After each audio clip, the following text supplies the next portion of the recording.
Thaddeus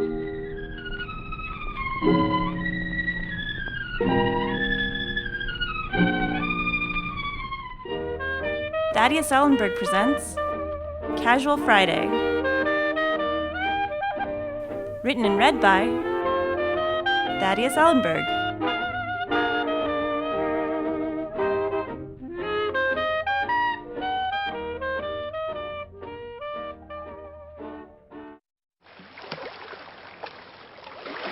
A look at lake monsters. Leafing through several upstate New York papers, it seems as though lake monsters are all the rage these days. Tuesdays, Thursdays, and every other Saturday. Until recent, reports of such creatures lurking beneath the surface were reserved for backwoods bumpkins and people with a collection of vented hats. Nevertheless, it appears the number of sightings from credible sources has increased to an astounding degree. And with summer right around the corner, a lot of us out there want to know if there's any truth to these prehistoric beasts. And if so, do they taste like chicken or fish? It's high time we got to the bottom of this time-honored mystery, and with countless legends sitting right here in our own backyard, the evidence is staggering. Lake Spicoli, 1964.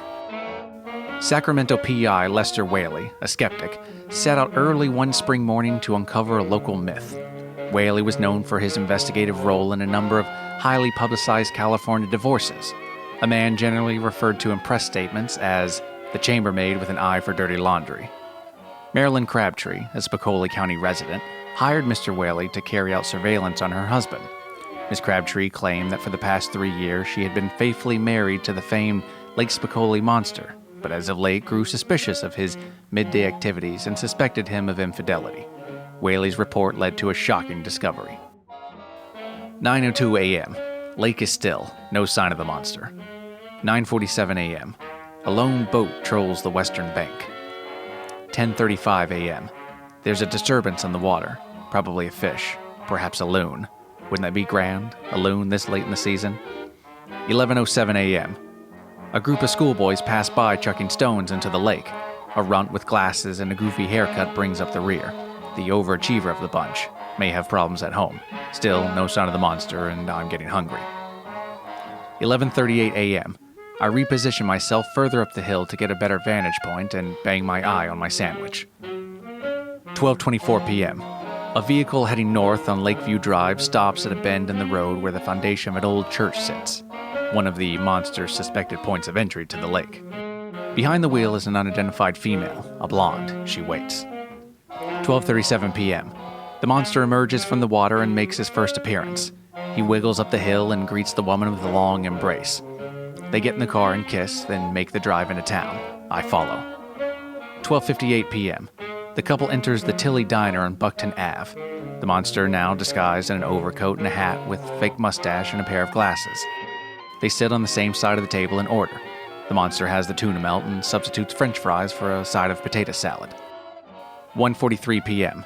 The couple catches the matinee show at the Livermore Movie House and clean out its supply of chocolate-covered raisins. 3:57 p.m. The couple enters Mr. K's record shop and peruses the jazz section. They chat with another couple and purchase a copy of Sammy Copa and the Kansas City Horns. 5:11 p.m. The subjects return to the lake where the woman produces a scuba suit from the trunk of her car. The couple enters the water together, holding hands, and are alone for nearly an hour. This activity continued each subsequent day with a different unknown female. One day, the monster escorted a set of twins to an outdoor music festival before taking them back to the lake. And one day, he chaperoned a young co-ed to Bouchard's where they gabbed and gossiped over a pot of fondue. Another time, the monster hopped on a bus of Romanian belly dancers and accompanied them to Reno for the weekend. Enclosed are my receipts. Lake Kewaunee, 1985. Georgia native Jacob Belcher reports a terrifying experience during a water skiing competition. On my final pass of the day, I catch an edge around buoy number 4 and go down. My ski washes over me and smashes into my nose. My vision goes fuzzy. I sense something ahead of me, just below the surface of the water. It rises slowly and begins to take shape. I can make out a big black and green mass with points staring back at me. It was the Lake Kewaunee serpent. I try and scream, but he wraps around me and covers my mouth and shoves his tail into my back and tells me if I make another sound, he'll let me have it. I tried to keep calm, think of my wife and that National Parks program on television I was looking forward to later that evening.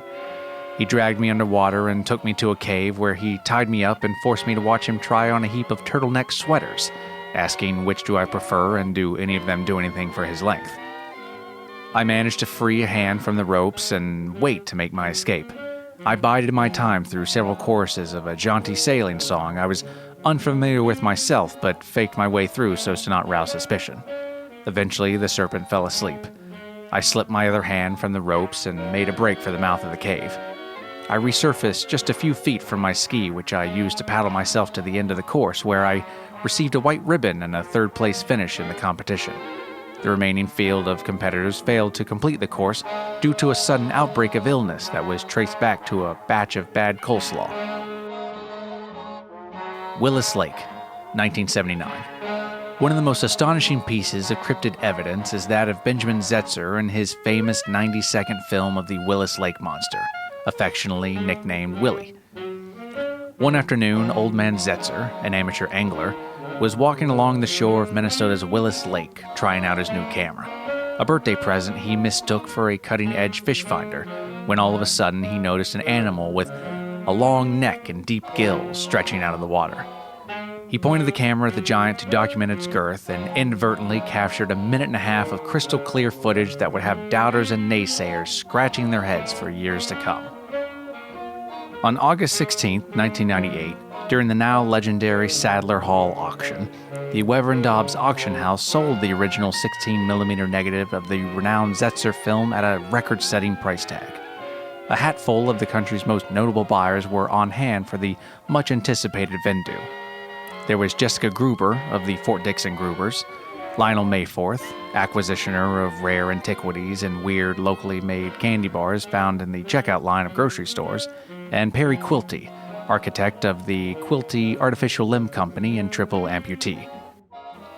As the film canister made its way onto stage, a stirred sea of murmurs spread through the hall and a press room of flashbulbs ignited. The auctioneer, Francois Loubert, began the sale at 12 past noon. Quilty's corked hook jousted through the air with an opening bid of $50,000. Mayforth came out of the gate strong, challenging his rival with a $10,000 increase, while Gruber showed her dominance by raising the bid to $75,000. Mayforth followed with a $1,000 jump. Quilty let fire with $78,000. Gruber bluffed her way to $80,000 before bowing out and letting the boys duke it out alone. A tennis match of testosterone-fueled bidding raged on well into snack time, and before either man could catch his or his breath, the current bid had climbed to a disorienting $535,325, and continued to grow in increments of $10 as the men searched their pockets. At one point, Quilty removed his shoe and offered his prosthetic foot featuring gold toenails to Mr. Lebert, asking for an $1,100 raise. At which point, an in-house appraiser looked over the foot and determined it was only worth $6,000. Quilty took the highest bid by a foot, and Mayforth had reached his limit. As the auctioneer raised his hammer calling for final bids, Jessica Gruber swooped in with a $20,000 raise and sniped the sale from Quilty for an earth-shattering $645,935. Lake McKenzie, 1992. Dan Olson and his group of tumbleweed scouts were hiking along the Spokane Nature Trail in the Idaho Panhandle when they came across the carcass of a water-dwelling behemoth. After several unrestrained minutes of fumbling through the nature manual, Olson's bewilderment had reached its pinnacle. He contacted his brother-in-law at the Raymore Natural History Museum and told him he was ready to cash in that favor from the bachelor party. A team was dispatched with fervent haste. The body was recovered and taken back to the museum for further analysis. Leading authority in cryptozoology, Dr. Lars Schofhausen, was flown in from Denver on economy and put up in the Marion Junction Motor Inn to offer his learned theory on the origins of what was now being called Ollie, the Lake McKenzie lake monster. Dr. Schofhausen's study yielded a number of curious findings. The creature measures out to a length of 14.5 meters, so it's safe to assume he was probably a center and not, say, a point guard. His mandibular alone is a meter long and contains 27 teeth that appear to have been treated for years with an off-brand paste. His weight tips the scale at a little over 80,000 kilograms, and judging from the swelling to his insular cortex, this realization would have implanted in the creature a certain level of self-consciousness. The contents of his stomach provide fascinating insight into the creature's diet, which appears adequate but lacking in fiber and calcium. The creature's last meal, a porterhouse and baked potato with a glass of Sutterheim in 2010, also demonstrates his refined palate and eye for pairing. Digging deeper, I found a toothpick and mini flag that suggests the steak came from a restaurant called Albert's on the River. River Island Sound, 1904. The only documented capture of a living, breathing lake monster occurred off the coast of Newport's West Sag Village. Captain Leanne Radley, a shipmaster by day and a poor excuse for a cuddler by night, pulled the monster from the cold depths of the Atlantic Inlet with the aid of a mismatched band of seafaring Rhode Islanders after the beast had become entangled in the boat's fishing nets. Radley sold the monster to the Miller and Teague Traveling Circus for $50 and a date with Lana the Glass Eater, a request he regretted sooner than later. A fair addition to the Miller and Teague family, the creature was given a spot in the circus's famous 10-in-1 sideshow attraction. The creature's new home, a 5,000-gallon glass water tank, nestled nicely between two of the sideshow's greatest acts. On the creature's left, the Great Fontana, a Romanian mystic with the secret to immortality and good credit. And on its right, the world-renowned Roxy Twins, a pair of 22-year-old Siamese cooch dancers with a talent for sucking snake bites. The creature had replaced a beloved oddity known as Veggie Babies, little dolls made of potatoes and carrots with alfalfa sprout hair that were placed into jars of formaldehyde. The story of their capture was told by a carny dressed as a pitchfork-toting farmer. The creature traveled with the company from county to county, and fortunately for Miller and Teague, had a knack for telling jokes, which it did twice a night, 7 days a week, with the help of a translator by the name of Waylon Fife, a deranged peanut vendor with an unhealthy obsession for leather gloves. Fife duped everyone into believing he could actually understand the creature, and with that, the famous double-act team Fife and the Creature was born. Their routines were tight and top-notch, and killed almost every night. In this hilarious and unforgettable bit, Fife and the Creature play two men at a bar, with Fife interpreting the creature's lines for the audience. "Say, Creature," Creature says. "Yes, Fife." "Say, Creature, did you hear about that amusing accident on the Boardwalk Ferris wheel?" Creature says. "No, I didn't hear about the amusing accident on the Boardwalk Ferris wheel." "You mean to tell me you didn't hear about the amusing accident on the Boardwalk Ferris wheel?" Creature says. "Tell me, Fife, what was the amusing accident on the Boardwalk Ferris wheel?" "Well, Creature, it seems this woman told this man to hold her seat, and when he did, she slapped him." Some nights Fife would swap seat for Poodle.